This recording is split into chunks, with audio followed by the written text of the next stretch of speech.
m'appelle Evan Wong, je suis chirurgien en trauma et spécialiste en chirurgie d'urgence et je travaille aussi aux soins intensifs.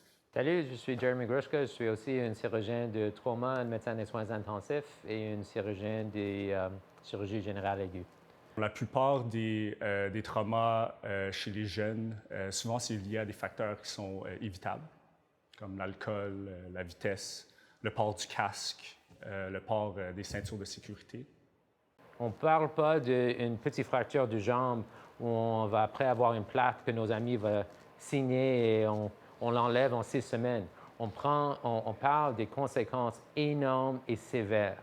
Et il peut avoir des choses les plus sévères qu'ils perdent leur vie.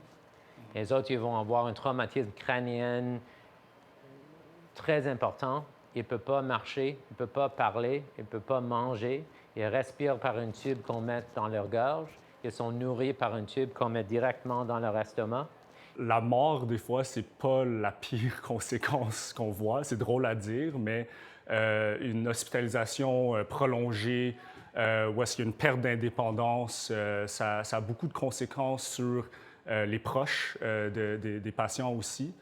Vos parents vont être beaucoup plus heureux d'avoir un coup de téléphone de vous, de dire « Bon, je suis à une partie, j'ai pris des bières, je suis sous, venez-moi de chercher », d'avoir un coup de téléphone de nous, de dire « Bon, votre fils, votre fille est ici maintenant, leur abdomen est ouvert, on n'a pas fermé leur peau ou les muscles, les intestins sont dans le lit, ils ont un grand saignement au niveau de son cerveau. » 7 coups de téléphone est un cauchemar.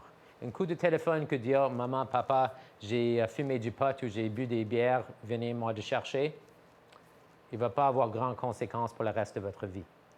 Mais l'autre option de venir à l'hôpital après votre grand trauma, ça va changer votre vie, la vie de votre famille pour tous les jours.